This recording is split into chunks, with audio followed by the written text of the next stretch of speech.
So hello everyone, good evening to all of you. So let's start with today's session. So before that, we will just discuss what we have discussed in the last class. Okay, if there is any doubt in the last class, you can ask right now.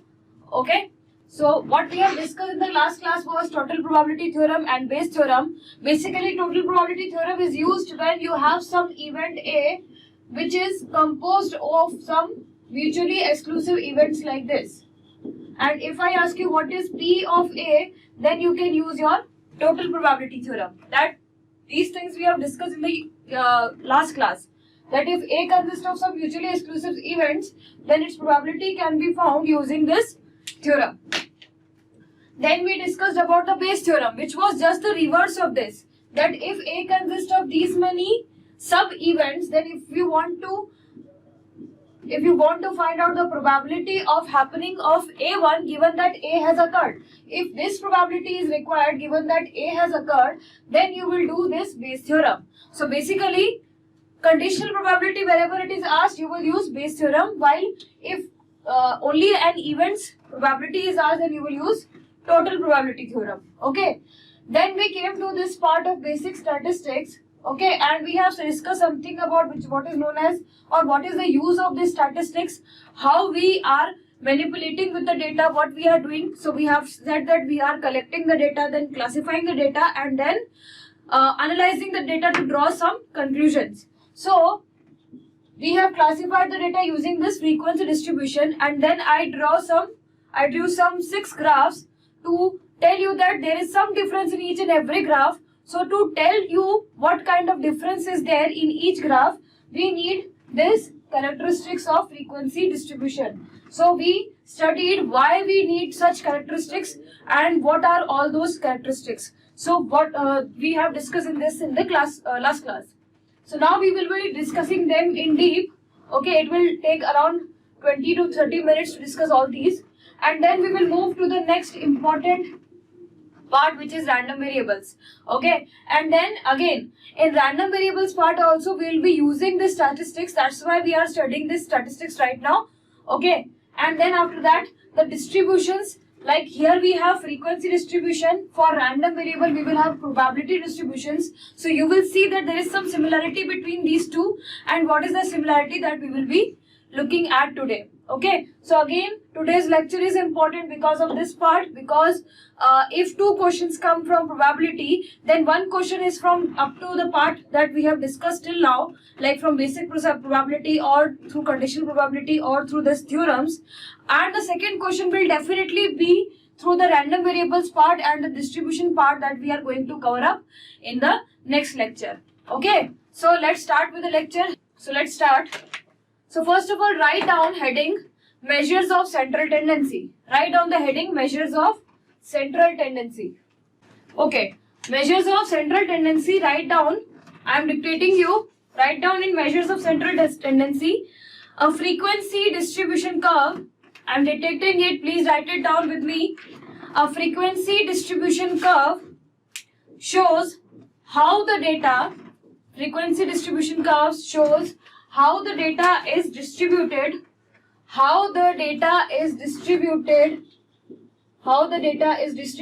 around some central value,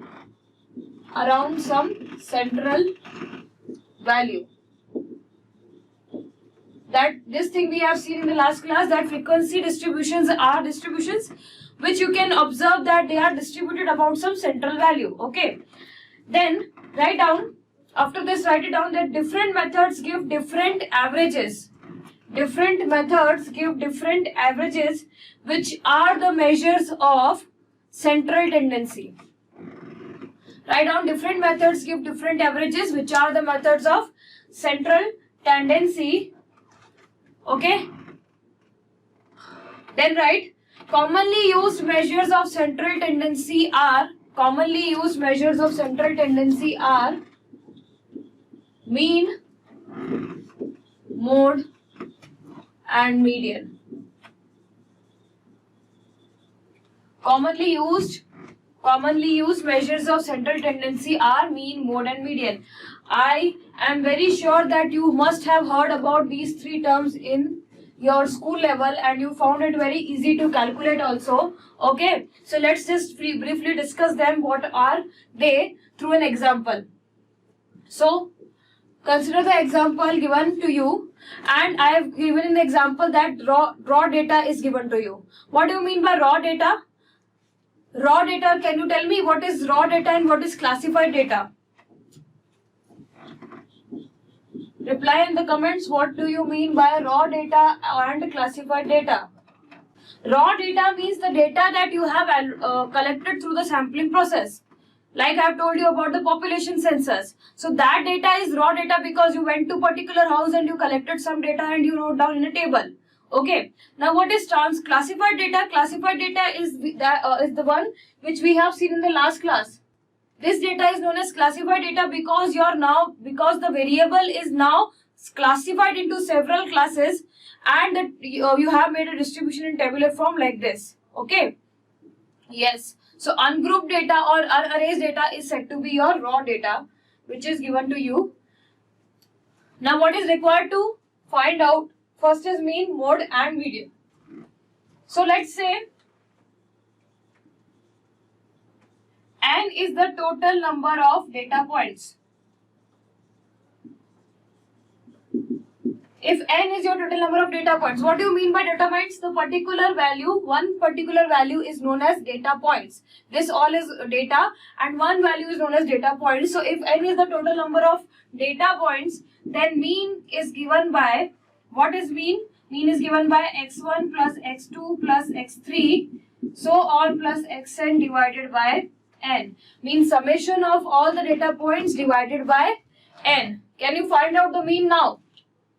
What will be the mean for this one? So mean for this one, this example will be, just add these 12 plus 13 plus 14 plus 15, so on plus 16 divided by how many total values are there? So 10 total values are there. So this is how you can find the mean. Give me the value of mean fast. What will be the mean? Just add the data, respective data points, and divide it by the total number of data points. Yes, good. The answer will be 14.3. Now focus here. This is one of the method to find the mean, but I can modify this particular method a little bit so that my calculations becomes easy. Listen here carefully what I am trying to say. This is the actual method by which we find the mean, but you can see that you have to add up all these values, means you have to use a calculator and input all this data and divide by 10. You have to do such task. But to make that calculations easier, we can do one thing, we can do one manipulation. And what is that? This is known as assumed mean method. That is known as assumed mean method. So what do you say in that method? You will just assume one particular value as your mean, as assumed mean. Okay. So what do you say? That let us assume 13 to be my assumed mean, denoted by A. Assumed mean. Look carefully how will it reduce your calculations.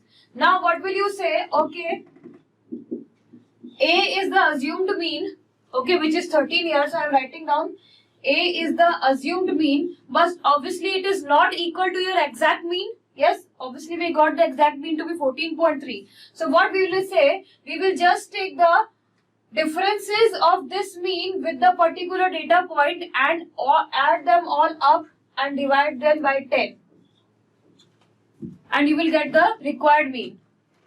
Are you able to understand what I am trying to say? See, here I was adding 12 with 13, and if I assume 13 to be my mean, then now I will not add 12. I will say that add 13 minus 12.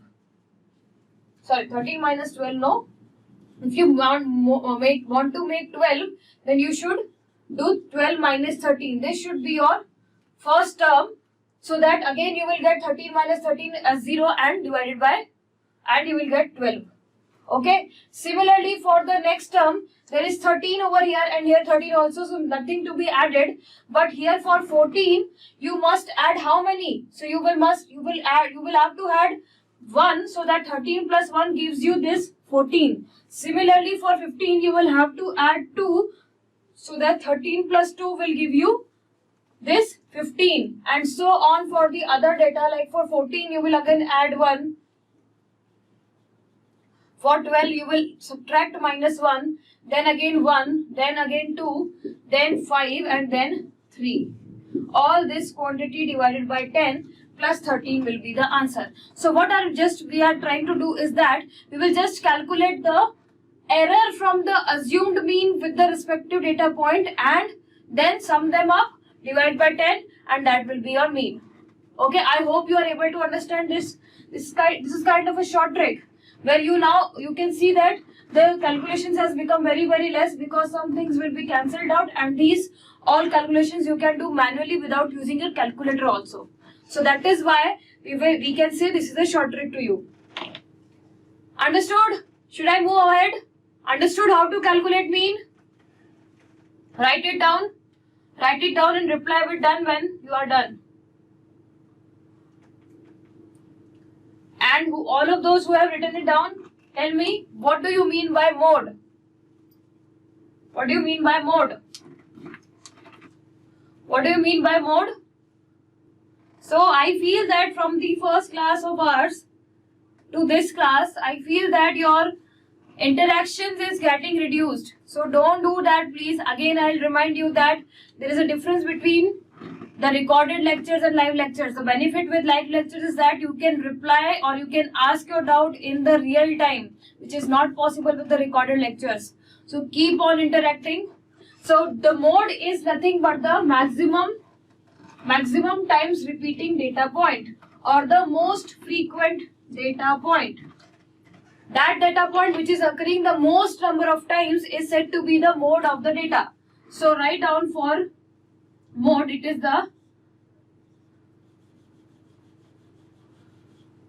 the most frequent data point.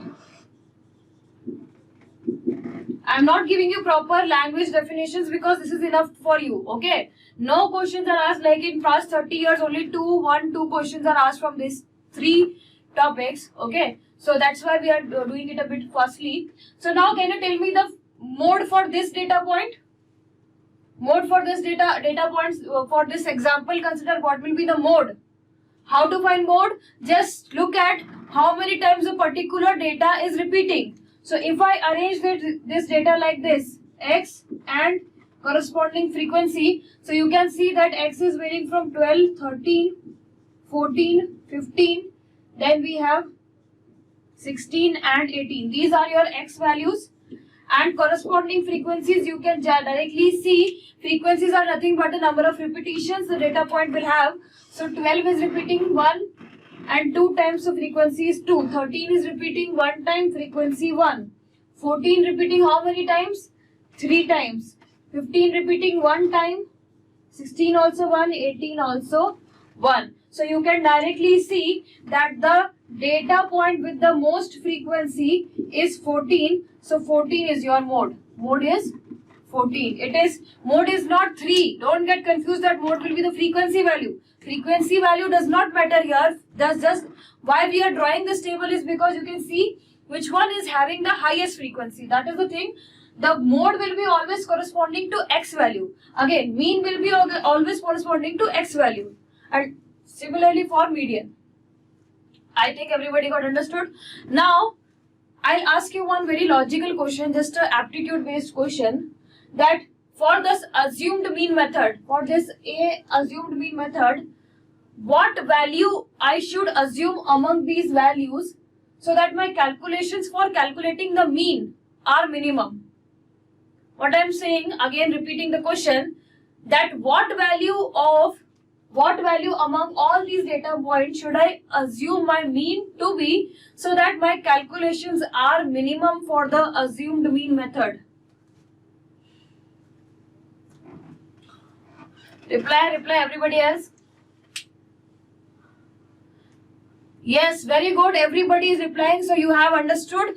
Assumed mean should be the value of the mode because the difference with the 14 itself will become most of the times 0, and that is why we should assume our mode We should assume our mode to be our assumed mean. Okay, this mode value should be assumed instead of 13. If you would have assumed 14, then your calculations would also become very less. Okay, so everybody has understood this thing. Very good. Now one more logical question.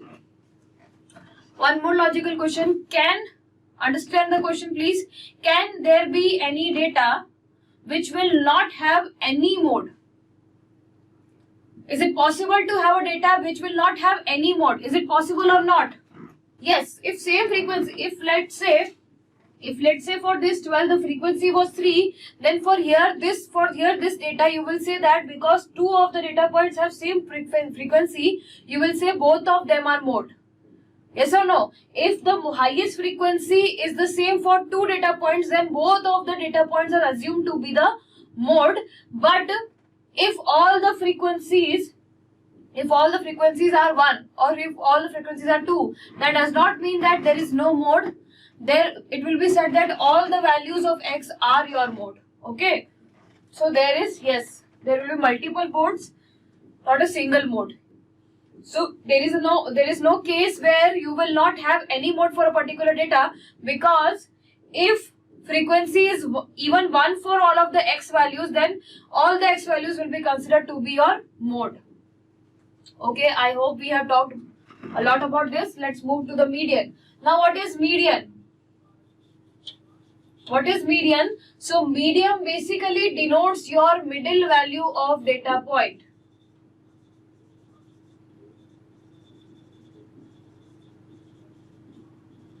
So what is the middle value occurring in your data point? That is denoted by your median. Okay, now to understand the middle value, first of all, if you want to find out the median, first of all you should arrange your data. First of all you will have to arrange or sort this data. Why? Because if you want to find out the middle person, then obviously you need to arrange them in either ascending or descending order. Yes or no? So first step to find out the median is arrange the data into ascending or descending order. Okay, so let's say you have arranged data. Let's say you have an arranged data like this, where 5 data points are there. I don't know what is the value, but let's say x1, x2, x3, x4 and x5 are the values of data points. So if 5 is the total number of data points and you have arranged them, they are in ascending or descending order, you can directly see that this x3 is nothing but your middle one. This x3 represents the middle data point. So what will be your median? Directly this x3 value. Yes or no? If 5 data points are there, you can directly see that this person is falling at the middle, so this person will be your median. Okay. Similarly, if there were like, let's say 7 data points were there, then in this case you can find out the middle person is what? Which one? Middle person will be x4. So in this case your x4 will be your median value. Okay. Now this is the case when your data points are 5, 7, 9, 11, 17 and so on. Means when your total number of data points, that is this n, is odd. So when n is odd, then you can directly find by the data. But if n is even, let's say now we will say that there is 6 data points like this. Then if you want to look at the middle person, then you can't directly find it, because if you say that x4 is middle one, then you are not true, because 3 persons are here and 2 persons are there. So it is not the middle one. Similarly, if you say x3 is the middle one, then again 2 are here and 3 are there. So again it's not a middle one. So what we will say, we will just take these 2 values, okay, and we will say that the mean of these 2 values will be the median, because mean of these 2 values will correspond to 3 values here and 3 values over there. So when the number of data times are even, then you will take the 2 values and then their mean to find out the median. Yes, understood? So if I write all this thing in points, again follow n is nothing but the number of data points. So median will be equal to what? N by 2 plus 1. And when you have arranged the data, then n by 2 plus 1th term. Like in the case of 5 data points, we were n plus 1 by 2. Yes, for the 5 terms, this n plus 1 by 2 corresponded to 3 values, so x3 was your data points. For 7 values, this was corresponding to 4, 7 plus 1 by 2, so 4, so 4th term will be your median value when n is odd. And median will be given by n by 2, n by 2h plus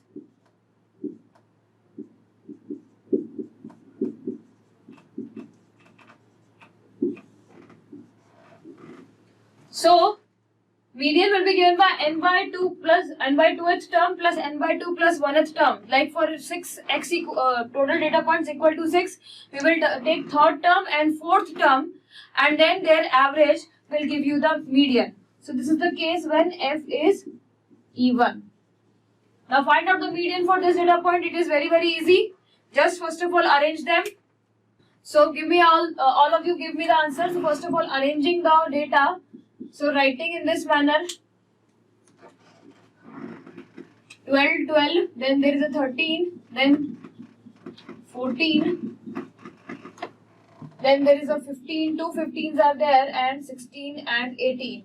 We already know n is 10 here in this case, means n is even number. So what we will do, we will just find out the term which is 10 by 2th term, matlab 5th term. So 5th term is this one, and 10 by 2 plus 1th term, which is the 6th term. So these two. So average of these two will be equal to what? Average of these two will be equal to 14 again. So this is your median. Okay. So I think there was no doubt in this. All this. These were the measures of your central tendency. Measures of central tendency. So let's move to the next one, which is the measures of dispersion. So write down from the slide. Yesterday we have discussed what are these measures of dispersion. They show how your data is spread over your data points. If it's widely packed, then the measure of dispersion will be high. If it's closely packed, then the measure of dispersion will be low. So this is what is measures of dispersion. So copy it down. Okay, so measures of dispersion, two measures we can see, standard deviation and variance. Actually, these two are also related to each other.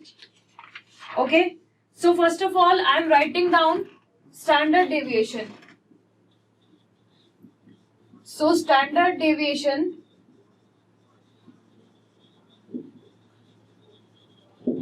is given by, write down the formula, it is denoted by sigma. And sigma value is under root over. So standard deviation variance, where xi is value of data point, frequency I is frequency corresponding to xi, then x bar is the mean of the distribution, and summation fi denotes total number of data points. And these are the formulas, which are some complicated looking formulas. So, but it is easy to remember them if I will show you the diagram. Okay, so first of all just write it down, then I'll show you something so that you will be finding that it is actually very easy to remember these formula. So let us assume some data like this, which is having a frequency distribution, which I am showing you right now. So this is the frequency distribution for a particular data. Okay, now yesterday I have told you that this value denotes your central value. So this will be equal to your mean, and if the graph is symmetrical, then this will be equal to mode also and to median also. Means for a symmetrical frequency distribution, you can write it down as a point. For a symmetrical frequency distribution, writing over here, note, for a symmetrical frequency distribution, mean is equal to mode is equal to median, and which is obvious also. You can see that this person will be having the highest frequency because y-axis denotes the highest frequency, so this should be mode. Then this is, if this is, let's say, some value of x1 and this is some xn, then obviously this particular value of x is the middle value for all these x's. So again that will be also equal to the median. So if the curve is symmetrical, then all these 3 points lie at the same point, that is this x bar. Okay. Now, what is this? We have seen that these are nothing but your measures of dispersion. You are actually looking at how your data is spread around your central value. So for that, what will you do? Let's just take a particular value of x denoted by xi. Some value of x denoted by xi. So to measure the dispersion, basically what we do, we measure the distance of this xi with this x bar. Okay. To measure the dispersion basically denotes the spread in the data around the central value. So what we will do, we will just find out the distance between these 2 points. Now if I want to find out the distance, okay, now if I want to find out the distance, I can say this distance is equal to xi minus x bar. Yes or no? So this is the distance of one of your data point from your mean value, xi minus x bar. Okay. Now, what happens for a symmetrical curve? Let's say this value came out to be positive 2. Okay. This value, let's say, came out to be positive 2. Now, tell me, definitely there will be some value of xi for which the value will be minus 2. Yes or no? There will be some value of xi again on this side of the graph. Let me denote it with xi dash. So there will be some xi dash for which this value will be equal to minus 2. Yes or no? So if I want to find out the distances of all these data points, that means I actually want to find out what kind of quantity, summation of xi minus x bar. What value will this turn out to be for the symmetrical curve? What will you get for this symmetrical curve? If I sum up for all these distances for every value of x, what will I get? Reply. If you are not able to understand, reply. What I am asking you is, if I sum for all the particular values of xi, if I sum up all the distances, then what should I get this value as? So definitely I will get this value as 0, because if there is a point for which the distance is 2, there will be some point for which the distance will be minus 2. Similarly, if there is a point for which the distance is 10, there will be a point for which the distance will be minus 10. So if the curve is symmetrical, this value will always turn out to be 0. So this, first of all, we just applied our basic knowledge that, okay, if you want to find out the spread, what you can do, you can find out this difference, and for whole of this distribution, you can sum them all up. Okay, but this resulted in the value of 0 every time, which was of no significance. We wanted to determine spread, and this is saying the spread is 0, which is of no significance here. So what we did is we just took the square of this quantity and then we summed it up. What we did, we squared this particular value and then we summed it up. Okay, that's why this square is there over here. Okay, now I have, if your xi value, let's say for a particular case, xi value is 2 and xi, there is again a value which is 2. It may be so now, like in the last example, we have seen that 14 was occurring 3 times. So if I calculate xi minus x bar for the value xi equal to 14, then the same value will be repeated 3 times. Yes or no? This distance will be counted 3 times if that particular xi is repeating 3 times. So what I did here, instead of writing 3 times, I just multiplied this quantity with the particular frequency, so that this sum is the same as this sum. Yes? So that's why this numerator value came. Okay. Now, always if you took the square of this distance, then this value came out to be very, very large, which was again greater than your particular value of x's. It was falling out of your range, that is x1 to xn. This value was found to be falling outside your x1 to xn range.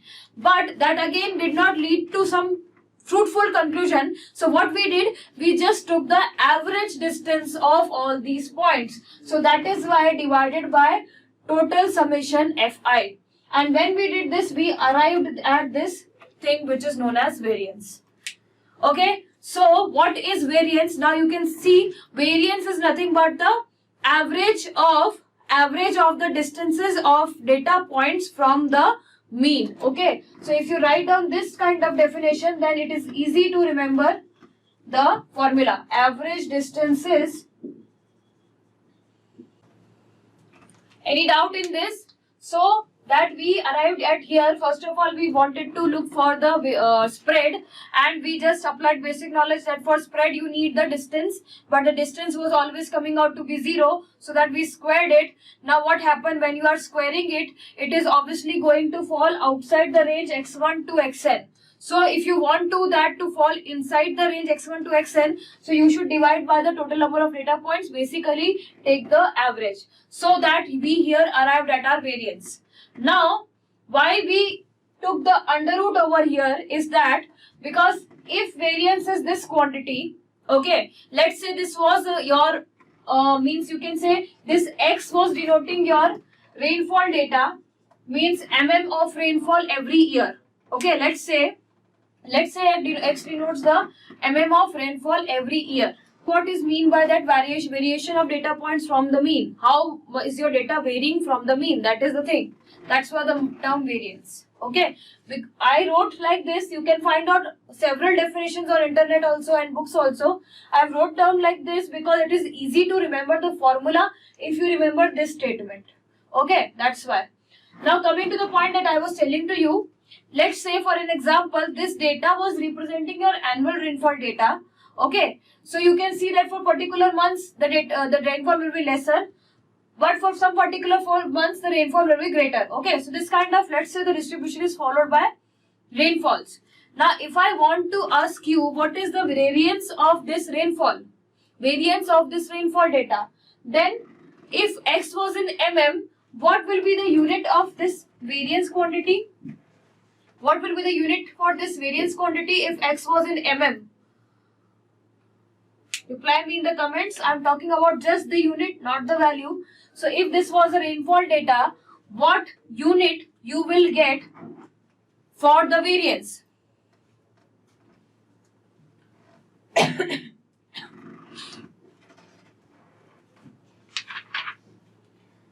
Yes, definitely you will get square because your x values are getting squared over here. Okay, so what was the problem for this variance? That it always gave you some physical quantity which was not related with x. X was rainfall, dimension, length dimension. Now it's converted into area dimension. So obviously we can't compare two things which are having different dimensions. Similarly, like we can't equate two matrices which are not having same order. Okay, so what we said, now the comparison is not easy because their units have changed. So that is why we just took an under root so that the unit again comes out to be in and that is how this standard deviation came into the existence. Okay, so that's why we have two terms for this. Actually these two terms denote the same thing, but this is the way in which these methods were developed. First the variance, first this thing came which was known as deviation, then we came to this variance, and then we came to this standard deviation. Done? I think there are no doubts regarding this now. So let's move ahead with the next thing, measures of skewness. So actually the measures of skewness, there are various measures of skewness like kurtosis and beta relation and so on, but those are not in the course of GATE syllabus. Okay, but yes, they can ask you what do you mean by skewness and what is positive skewness and negative skewness. Okay, so just first of all write down skewness denotes the degree of asymmetry in distribution. Write this down. Okay, graph will look like this, means inclined towards the left hand side, Now you can obviously say that this will be your mode value. Why mode? Because it is having the highest frequency. Okay, where will be your median? Median always lies at middle, so whatever these values are, the median will always lies in the middle only. So this value of x is your median, and if you calculate mean for such a distribution, you will find that the mean will lie somewhat over this side. Okay, so for the case of positive skewness, what is the relationship between mode, median and mean? So mode is greater than median, mode is less than median, but greater than mean. Okay, this is the relationship in Civil 2018 paper. They have directly asked the relationship for this one. So it may come in your paper also. What is the relationship? Then similarly for negative skewed graph, negative skewness. So graph will be tilted towards your right hand side. This will be again denoting your mode with the highest frequency. Median will be always lying in the middle one. So median will be the middle one. And now the mean will get shifted towards this side. So this will be mean. So the relationship for this case will be mean is less than median is less than mode. Actually, this is all experimental thing, that if you have these kind of data, then if you calculate the mean value, you will always find it to be on this side. Okay, that's what I've said. If you calculate by summing up them all divided by 10, dividing by the number of n values, so you will get the mean from this side, and in this case this side. This is one empirical relationship which is like sometimes true, sometimes false. Exactly, it is true for your grouped data, yeah, or classified data. I told some relationship which is only true for classified data but not true always. Okay, so that's why we will not discuss this thing here, but it used to came in the exam before 2010. So now it's not in the syllabus, this group data. Okay, so this is enough for this skewness thing. Skewness denotes the degree of asymmetry. And please remember that for symmetrical graph, all these values lie at only one point. Mean, mode and median are same. But for positive skewness, this is the relationship. For negative skewness, this one is the relationship. Okay, so I hope you have done it. So let's start with the next topic, important one.